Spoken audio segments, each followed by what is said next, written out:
কোরআনকে প্রিয়ার করো। নিজে পড়তে তো আর পারলে না, কমসে কম একজন উপযুক্ত কাউকে তৈরি করো। সেটা যদি নিজের বাচ্চা হয় আর উত্তম, নিজের বাচ্চা যদি না পারো, অন্যের বাচ্চা হচ্ছে তো কি হয়েছে, সে তো আমারই নবীর একটা উম্মতেরই সন্তান, আমারই একটা নবীর উম্মতেরই তো বাচ্চা। সে যদি কোরআনের হাফেজ হয়, তার সঙ্গে আমার রক্তের কোনো প্রয়োজন নাই। কেন রক্তের সম্পর্ক নিঃশ্বাস পর্যন্ত, ইমানের সম্পর্ক আল্লাহর জান্নাত পর্যন্ত। রক্তের সম্পর্কে ঝগড়া হয়, রক্তের সম্পর্কে লেনদেন মারপিট হয়, রক্তের সম্পর্কে জমি জায়গার ভাগ বন্টন হয়, রক্তের সম্পর্কে ফিতনা ফাসাদ হয়। কিন্তু ইমানের সম্পর্কে কোনোদিন ঝগড়া হয় না, মারপিট হয় না। ইমানের সম্পর্কটা এমন সম্পর্ক, যদিও কোনো দিকে তোমার একটু খাদ হয়ে ধরা পড়ে যা, তোমার ইমানের সম্পর্কের ভাইটা কিয়ামতের দিনে তোমার হাতটা ধরে আল্লাহর জান্নাতে নিয়ে যাবে। আরো জোরে বলুন সুবহান।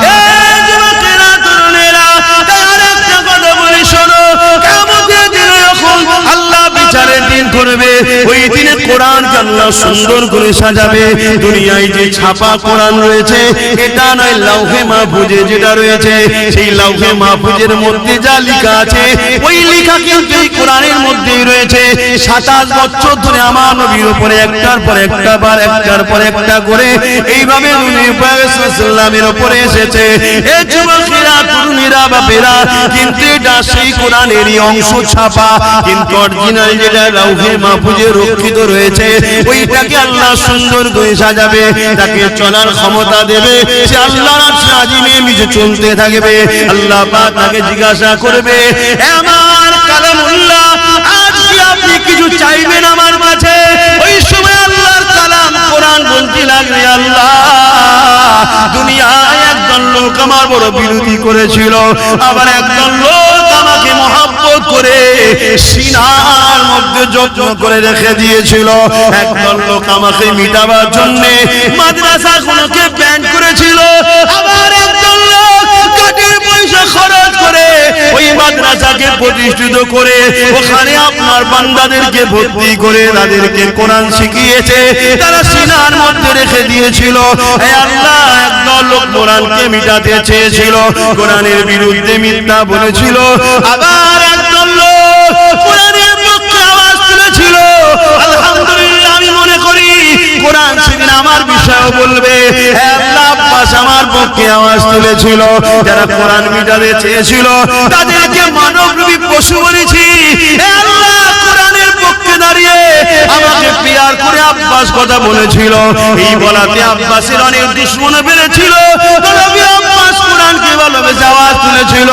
আজকে আপনার কালাম কালামুল্লাহ আমি আপনার কাছে আশা রাখি, সেদিন যারা কোরআনকে পিয়ার করেছে, কোরআনকে মহব্বত করেছে, কোরআনের মজলিস করেছে, কোরআনিয়া প্রতিষ্ঠান তৈরি করতে চেয়েছে, আল্লাহ তাদেরকে আজকে আমি জান্নাতে দেখতে যাই।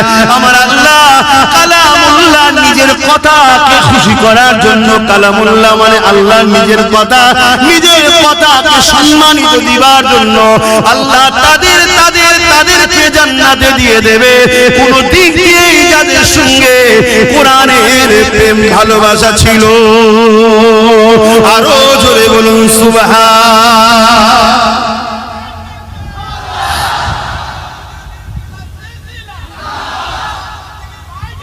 ভাইরা আমার, তাহলে কোরআনের জন্য আমরা আছি না নাই? হাত তুলে বলুন, আছি না নাই? আজ তো একদল লোক কোরআনকে পিটাবার জন্য উঠে পড়ে লেগেছে। আমরা কোরআনের পক্ষে দাঁড়াতে আছি না নাই? আজ আমি হাফেজ হওয়ার বয়স নাই, আপনাদের হাফেজ হওয়ার বয়স নেই, কিন্তু আমাদের নিউ জেনারেশন গুলোকে হাফেজ সাহেব কোরআনের মুখস্থ করা, কোরআনের প্রেমিক বানাবার দরকার আছে না নাই? হাত তুলে সাক্ষী দেন, আল্লাহ আমরা কোরআনের পক্ষে। সবাই বলুন আল্লাহ আমরা কোরআনের পক্ষে। নারায়ে তাকবীর, নারায়ে তাকবীর। কোরআন শরীফ, কোরআন শরীফ, কোরআনিয়া মাদ্রাসা, কোরআনিয়া মাদ্রাসা। নারায়ে তাকবীর। মিডিয়া খুলে দেখুন, একের পর এক চতুর্দিকে একটাই কথা বলতে লেগেছে, ইসলাম এই করে, ইসলাম ওই করে, ইসলাম এই বলে, কোরআন কি করে, কোরআন ওই করে, কোরআন সেই করে, কোরআনকে ব্যান করো, ইসলামকে ব্যান করো, রাসূলুল্লাহর বিরুদ্ধে কথা, আল্লাহর বিরুদ্ধে কথা, মসজিদের বিরুদ্ধে কথা, মসজিদগুলোকে ভেঙে দাও, মাদ্রাসা মধ্যে নাকি সন্ত্রাসী শিক্ষা দেওয়া হয়। এই মেসেজ সমাজের মধ্যে চলছে না চলে না? আওয়াজ দেবে। এগুলো কি ঠিক বলছে না? এই যে মেসেজগুলো যারা ছড়াচ্ছে কি সত্যবাদী? সবথেকে বড় মিথ্যুক কাজ্জাব তারা। কিন্তু তারা গেনার হচ্ছে, মেসেজ ছড়াতে পারছে কেন? আমাদের সমাজেরই বড় একটা যুব সমাজ না বুঝে হোক আর লোভে পড়ে হোক বা ইসলাম থেকে দূরে সরে যে হোক চুপ করে আছে, বা তাদেরই পিছনে হই হই করে ঘুরে বেড়ায় আছে না? না, তাহলে এই ঘরটা তৈরি হলে এখান থেকে কি মেসেজ দেওয়া হবে? কোরআন মানুষ বানায়, জোরে বলুন সুবহানাল্লাহ। এখান থেকে কি মেসেজ দেওয়া হবে? মানব প্রেমের, দেশ প্রেমের, ইনসাফের, ইনসানিয়াতের, সাম্যের। এটা ইসলাম, এখানে ইসলাম শেখানো হবে। আজকে যারা ইসলামের জন্য মানুষের খোদা হতে পারছে না, তারা কখনো চাইবে মাদ্রাসাটা গড়ে উঠুক? মা তাদেরই হাতের পুতুল হয়ে আমার কওমের যারা নাচছে, তারা কি চাইবে মাদ্রাসাটা হোক? আমি বড় অনুরোধ করছি, আগে যে কোনো বিষয়কে জানুন। আপনি ইসলামের দাবি করলে শুধু হয় না।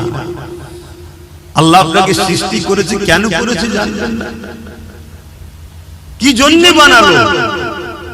দুনিয়া জমিনে তুমি যাও, হাত দিয়েছি গরিবকে লোটো, এতিমকে লোটো, হারাম ইনকাম করো, যা খুশি করবে তাই না। আল্লাহ দুটো হাত দিয়েছে কেন জানবেন না? দুটো পা দিয়েছে কেন জানবেন না? আপনাকে আল্লাহ কুকুর না বানিয়ে, গরু ছাগল গাধা না বানিয়ে আশরাফুল মখলুকাত কেন করলো জানবেন না? বাপেরা, নওজোয়ান তরুণেরা, এই জানাটা আপনি কোন কলেজ, স্কুল, ভার্সিটিতে পাবেন না। আপনি ডাক্তার হতে পারবেন, আপনি ইঞ্জিনিয়ার হতে পারবেন, আপনি জজ হতে পারবেন, আপনি পুলিশ হতে পারবেন, আপনি বড় বড় পলিটিক্যাল সায়েন্স পড়ে রাজনীতিবিদ হতে পারবেন, কিন্তু আপনার উত্তম আখলাক, উত্তম চরিত্র ওখান থেকে পাবেন না। যে জন্য আল্লাহ সৃষ্টি করেছে, উত্তম আদর্শওয়ালা মানুষ হতে গেলে ওই শিক্ষা আপনাকে কোরআনের শিক্ষা নিতে হবে। কেননা দুনিয়া জমিনে কোরআন এমন একটা কিতাব, জালিকাল কিতাব লা রাইবা ফিহি, এর মধ্যে ভুল তো দূরের কথা, এর মধ্যে কোনো সন্দেহ নাই। আপনি জানেন কি জানি না, পৃথিবীর বুকে কয়েক মিলিয়ন বিলিয়ন কোটি ডলার টাকা খরচ করে করে প্রতি বছরে কোরআনের রিসার্চ করতে চলেছে। দুই কারণে রিসার্চ হতে লেগেছে, এক কোরআনের ভুলবার করার জন্য, আর এক কারণটা হলো কোরআনের মধ্যে জমিনের তলার গোপন রহস্য রয়েছে, কোরআনের মধ্যে প্লেন আবিষ্কারের রহস্য রয়েছে, কোরআনের মধ্যে সায়েন্স রয়েছে, ম্যাথমেটিক্স রয়েছে, কোরআনের মধ্যে দর্শন রয়েছে, ফিলোসফি রয়েছে, কোরআনের মধ্যে আপনি টেকনিক্যাল বিজনেস সব কিছু রয়েছে। এই কোরআন থেকে বিশ্ব গবেষণা করে তারা আসমানে চলে যাচ্ছে, চাঁদে চলে যাচ্ছে, সেই জন্য তারা রিসার্চ করতে লেগেছে। আর এক কারণে রিসার্চ হতে লেগেছে, এই কোরআন মানুষকে হিদায়াতের রাস্তা দেখায়, সত্যের রাস্তা দেখায়। এই মানুষের খোদা যারা হতে চাইছে, তারা কোরআনকে মিথ্যা প্রমাণ করতে পারলে তাহলে দুনিয়া জমিনে কোরআনকে কেসের মাধ্যমে বন্ধ করে দেবে। কিন্তু আল্লাহ শুকরিয়া আদায় করে বলি, ১,৫০০ বছর ধরে দুনিয়ার হাজারো জালিম চেষ্টা করছে, হাজারো মানবরূপী পশু চেষ্টা করছে, তারা চেষ্টা করে করে করে করে কেউ কেউ স্বীকার করে নিয়েছে এই কোরআনের মধ্যে ভুল তো দূরের কথা, এই কোরআনের মধ্যে কোনো ভুল তো নাই। ভুল একটা পেয়েছি রিসার্চ করতে গিয়ে, ওটা আমার মধ্যে, আমি কোরআনকে এখনো না মেনে আছি, এটাই ভুল। তাই তারা দলে দলে ঈমানের কলেমা পড়ে মুসলমান হয়ে যাচ্ছে। আরো জোরে বলুন সুবহান।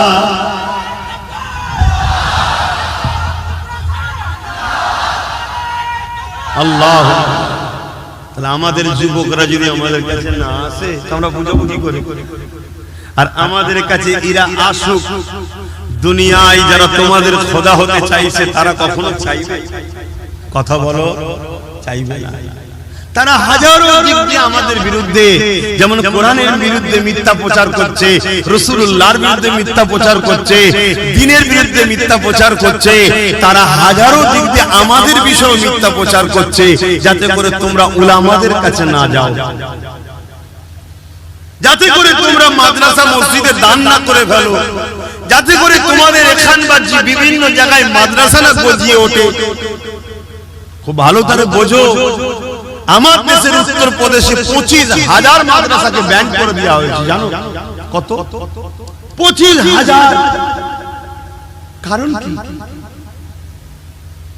জীবনে একটা দেখাতে পারবেন যে মাদ্রাসা থেকে পড়াশোনা করে কোন ছেলে তার মাকে বৃদ্ধাশ্রমে দিয়েছে? কথা বলে। বৃদ্ধাশ্রমটা বিজনেস না বিজনেস নয়? বৃদ্ধাশ্রম যারা করে এটা বিজনেস না বিজনেস নয়?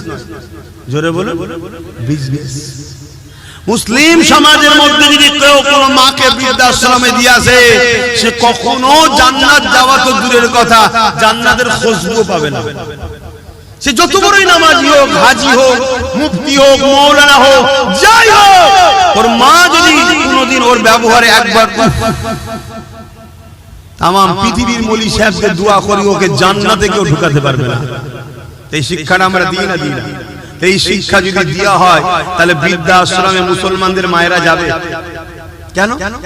সে ডাক্তার হোক, ইঞ্জিনিয়ার হোক, উকিল হোক, জজ হোক, সিএম হোক, পিএম হোক, ডিএম হোক, জেলার সাহেব হোক, পীর সাহেব হোক, মুফতি হোক, সে বলবো রে সর্বনাশ, মাকে না ভালোবাসলে, বাপকে না ভালোবাসলে এ তো জাহান্নামে যেতে হবে। আমি জেলার সাহেব হই, মা বাপকে ভালোবাসতে হবে না? হবে না? মা বাপের খেদমত করবে না? করবে না? মা বাপের খেদমত যত মুসলমানরা বাড়াবে, তাহলে বৃদ্ধাশ্রমের লস হবে না? হবে না? কারবার কথা বলছো না? তারা কখনো চাইবে মাদ্রাসা হোক? তারা কখনো চাইবে আলেম হাফেজরা এই কথা সমাজে শোনাক? তারা কখনো চাইবে ইসলাম দরদর করে আরো এগিয়ে যাক? আমার কথা বুঝছেন? বাবেরা, নওজোয়ান তরুণেরা, ইসলাম আমাদেরকে ইনসাফ শিখিয়েছে, ইসলাম আমাদেরকে ইনসানিয়ত শিখিয়েছে, কোরআন আমাদেরকে মানবতা শিখিয়েছে, কোরআন আমাদেরকে ইনসানিয়ত শিখিয়েছে, নূর নবী আমাদেরকে একত্ববাদ আল্লাহ চিনিয়েছে, আমাদের ঘরে নিজেদের মালিককে চিনিয়েছে।